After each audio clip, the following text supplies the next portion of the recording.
নমস্কাৰ দৰ্শক সকল স্প্ৰেডশীট ভিউ এডভান্সৰ ওপৰত জিঅ'জেব্ৰাৰ এই টিউটৰিয়েললৈ আপোনাক স্বাগত জনাইছো যদি আপুনি প্ৰথমবাৰ জিঅ'জেব্ৰাৰ বাবে স্প্ৰেডশীট ব্যৱহাৰ কৰিছে তেনেহলে অনুগ্ৰহ কৰি স্প্ৰেডশীট ভিউ বেসিক্স টিউটৰিয়েলৰ বাবে স্পোকেন টিউটৰিয়েল ৱেবসাইট চাওক এই টিউটৰিয়েলত আমি স্প্ৰেডশীট ভিউ ব্যৱহাৰ কৰিম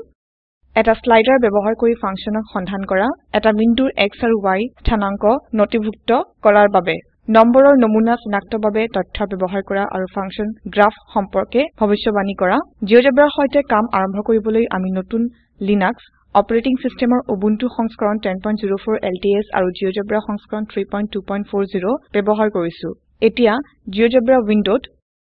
স্প্ৰেডশীট দৃশ্যমান কৰাৰ বাবে ভিউ মেনু বিকল্পত যাওক আৰু স্প্ৰেডশীট ভিউ বিকল্প চেক কৰক এতিয়া আমি ইয়াত xValue নামৰ এটা স্লাইডাৰ তৈয়াৰ কৰো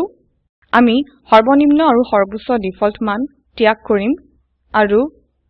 ইনক্ৰিমেন্টক 1 ৰে পৰিৱৰ্তন কৰো xValue সৰ্বনিম্ন মানৰ ফালে স্থানান্তৰ কৰক এটা বিন্দু A আকক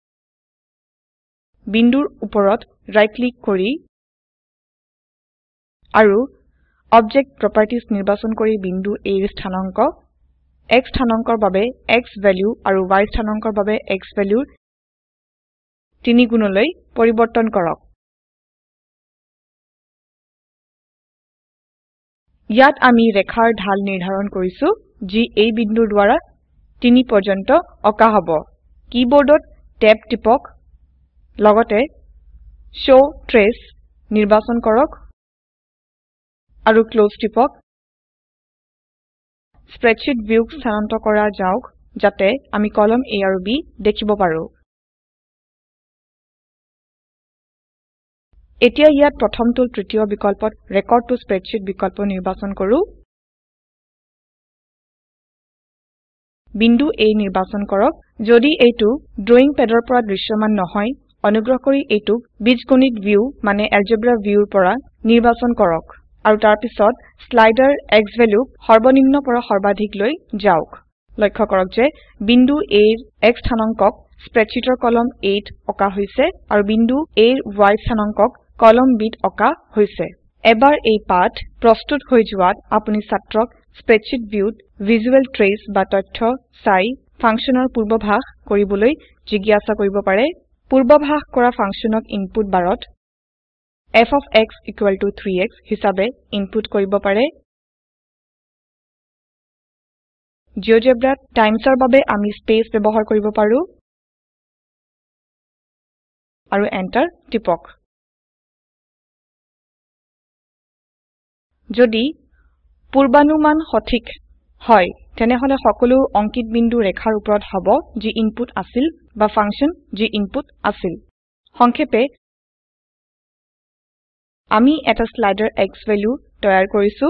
আমি xValue 3 times xValue স্থানাংকৰ সৈতে এটা বিন্দু A তৈয়াৰ কৰিছো আমি ৰেকৰ্ড টু স্প্ৰেডশীট বিকল্পক বিভিন্ন xValues বাবে বিন্দু A ৰ x আৰু y স্থানাংকক নথিভুক্ত কৰিবলৈ ব্যৱহাৰ কৰিছো আমি নম্বৰ নমুনা অধ্যয়ন কৰি এটা ইনপুট ফাংচনৰ পূৰ্বানুমান কৰিছো এতিয়া পাঠৰ দ্বিতীয় অংশত প্ৰথমে বিন্দু A ৰ পৰা ট্ৰেচ অতৰুৱাও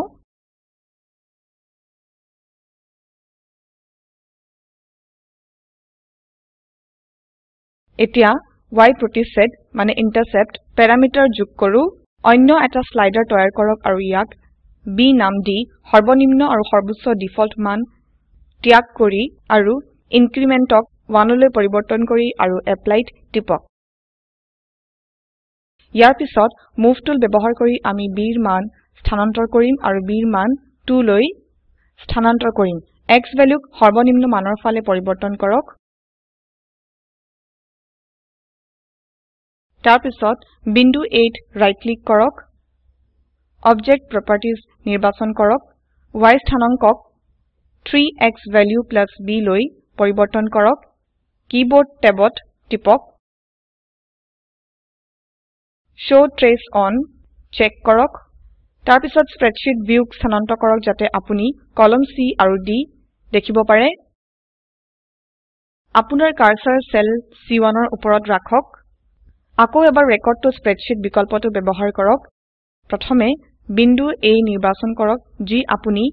ট্ৰেস কৰিব বিচাৰে আৰু তাৰ পিছত x ভ্যালু সৰ্বনিম্ন পৰা সৰ্বোচ্চলৈ লৈ যাওক আপুনি দেখিব পাৰে যে বিন্দু A ৰ x স্থানাঙ্ক স্প্ৰেডশীটৰ কলম C আৰু বিন্দু A ৰ y স্থানাঙ্ক কলম D অকা হৈছে এই তথ্যৰ পৰা আপুনি ছাত্ৰক জিজ্ঞাসা কৰিব পাৰে যে নমুনা সম্পৰ্কে বুজক আৰু ফাংচনৰ পূৰ্বানুমান কৰক এই পদ্ধতি b ৰ বিভিন্ন মানৰ বাবে পুনৰাবৃত্তি কৰক পূৰ্বানুমানিত ফাংচনক ইনপুট বাৰত ইনপুট কৰিব পাৰে যেহেতু আমাৰ ওচৰত ইতিমধ্যে f of x আছে আমি g of x equal to 3x plus b ব্যৱহাৰ কৰিম ইয়াত b ৰ মান হল 2 আৰু এন্টাৰ টিপক সংক্ষেপে আমি b নামৰ অন্য এটা স্লাইডাৰ তৈয়াৰ কৰিছো বিন্দু A স্থানাঙ্কক x ভ্যালু আৰু y স্থানাঙ্কৰ বাবে 3 times x value plus b লৈ পৰিবৰ্তন কৰিছো বিন্দু A ৰ বিভিন্ন x ভ্যালু আৰু b ৰ মানৰ বাবে x আৰু y স্থানাঙ্কক নথিভুক্ত কৰিবলৈ ৰেকৰ্ড টু স্প্ৰেডশীট বিকল্পটো ব্যৱহাৰ কৰিছো আমি এটা input function f of x equal to 3 times x plus b পূৰ্বানুমান কৰিছো ইয়াত আমি মাত্ৰ ফাংচন g of x ক কল কৰিছো এতিয়া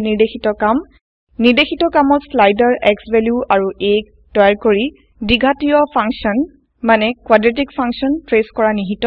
x স্থানাঙ্কৰ বাবে x ভ্যালু আৰু y স্থানাঙ্কৰ বাবে a times x value square হৈতে এটা বিন্দু A আকক বিন্দু A ৰ বিভিন্ন x ভ্যালু আৰু a ৰ মানৰ বাবে x আৰু y স্থানাঙ্কক নথিভুক্ত কৰিবলৈ ৰেকৰ্ড টু স্প্ৰেডশীট বিকল্পটো ব্যৱহাৰ কৰিছো আৰু পূৰ্বানুমান কৰিবলৈ আৰু function f of x equal to a x square ইয়াক ইনপুট কৰক নিৰ্দেশিত কামত আগলৈ আমি এটা দ্বিঘাত সমীকৰণ মানে কোৱাড্ৰেটিক ইকুৱেশ্যন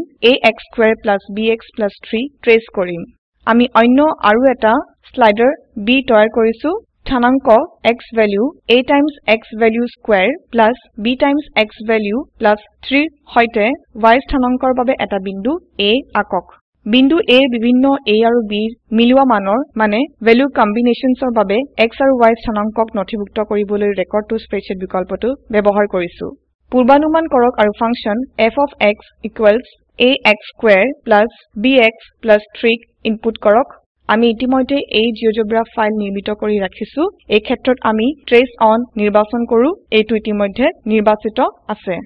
আমি x ৰ মানক সৰ্বনিম্নলৈ পৰিবৰ্তন কৰিম আৰু ৰেকৰ্ড টু স্প্ৰেডশীট ব্যৱহাৰ কৰিম বিন্দু A নিৰ্বাচন কৰক আৰু x ভ্যালু স্লাইডাৰক স্থানান্তৰ কৰক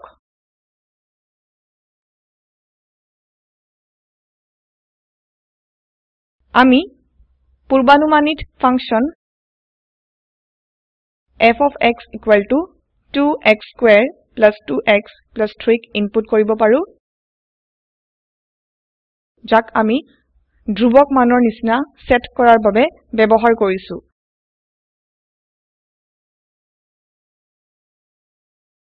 এই অধিবৃত্ত মানে প্যাৰাবোলাৰ হৈতে ট্ৰেসবোৰ লক্ষ্য কৰক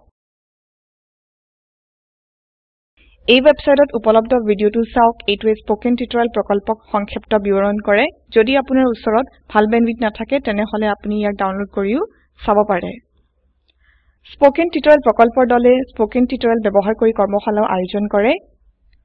যোনে অনলাইন পৰীক্ষা পাছ কৰে তেখেতলোকক প্ৰশংসাপত্ৰও দিয়া হয় আৰু বিস্তাৰিত জনাৰ বাবে এই ইমেইল এড্ৰেছত যোগাযোগ কৰক স্পোকেন টিউটোৰিয়েল প্ৰকল্প টক টু এ টিচাৰ প্ৰকল্পৰ অংশ বিশেষ এইটো ভাৰত চৰকাৰৰ ICT MHRD national mission on education দ্বাৰা সমৰ্থিত আপুনি এই সম্বন্ধে আৰু তথ্য এই ওয়েবসাইটত দেখিব পাৰিব এই পাঠটি অনামিকা মেধিৰ দ্বাৰা অনুবাদ কৰা হৈছে